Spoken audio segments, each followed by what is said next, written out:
Assalamualaikum warahmatullahi wabarakatuh.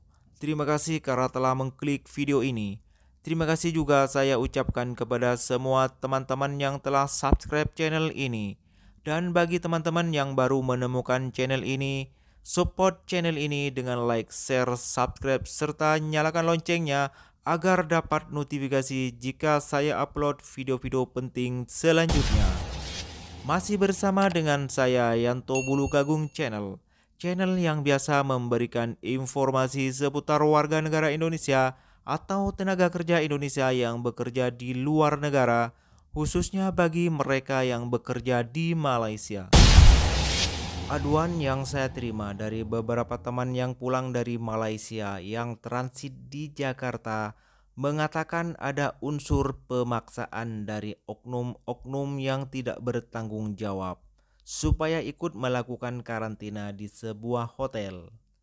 Namun teman saya itu sudah bersedia dari awal untuk tidak terpengaruh dengan ajakan dan gertakan daripada segelintir oknum yang tidak bertanggung jawab. Kejadian itu terjadi di Bandara Soekarno-Hatta, Jakarta ketika sedang menunggu transportasi yang akan membawanya ke tempat karantina gratis yang sudah disediakan oleh pemerintah. Jadi kepada teman-teman yang mau pulang ke Indonesia transit di Jakarta, perlu berhati-hati, jangan sampai terpengaruh dengan ajakan atau gertakan dari oknum-oknum yang tidak bertanggung jawab ini. Pastikan teman-teman berada di jalur yang sudah disediakan oleh pemerintah, yaitu melakukan karantina selama kurang lebih 8 hari di Wisma Atlet Pademangan. Bukan di situ saja tantangan dan kesukaran yang akan dilalui oleh teman-teman yang transit di Bandara Soekarno-Hatta, Jakarta. Sekali lagi masalah timbul jika kita sudah mendapat swab tes kedua, yaitu sekitar hari ke-6 atau hari ke-7. Bila hasil tes kita negatif, maka kita diperbolehkan keluar dari tempat karantina di Wisma Atlet Pademangan menuju Bandara Soekarno-Hatta. Jika di waktu siang di sana kita bisa menaiki bis Damri, tapi jika keluarnya malam kita perlu menaiki travel ke Bandara Soekarno-Hatta. Di sini masalah akan timbul jika kita tidak mempunyai sertifikat vaksin minimal dos pertama dari negara asal.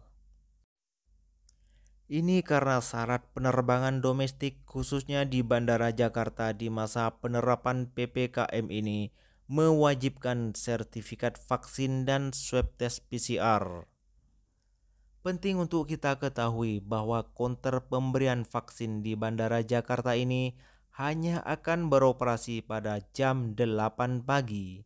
Ada yang mengatakan sampai jam 5 petang, ada juga yang mengatakan sampai jam 11.30 malam.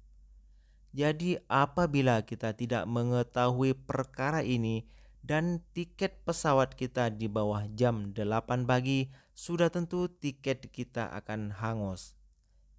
Masalah juga timbul kepada beberapa teman saya yang paspor dan KTP-nya tidak sama.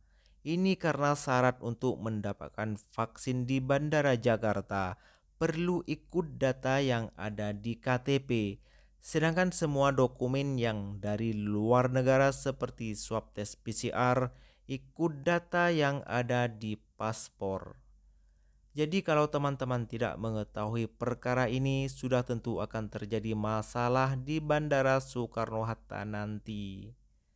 Jadi langkah yang perlu kita lakukan ketika kita transit di Jakarta, pastikan dulu nama paspor dan KTP kita adalah sama. Jika kita tidak mempunyai KTP, hubungi dahulu saudara-saudara kita di rumah atau di kampung untuk dimintai nomor NIK KTP atau kartu keluarga yang datanya mempunyai nama sama seperti di paspor. Pastikan juga sebelum booking tiket pesawatnya yang dari Jakarta ke destinasi tujuan di atas sekurang-kurangnya jam 10 atau jam 11 tengah hari. Ini karena counter pemberian vaksin hanya akan beroperasi mulai jam 8 pagi. Oke, itu saja yang dapat saya sampaikan. Semoga bermanfaat. Tinggalkan komen jika ada kesalahan fakta dan update terkini di lapangan sebagai langkah pembetulan. Wassalamualaikum warahmatullahi wabarakatuh.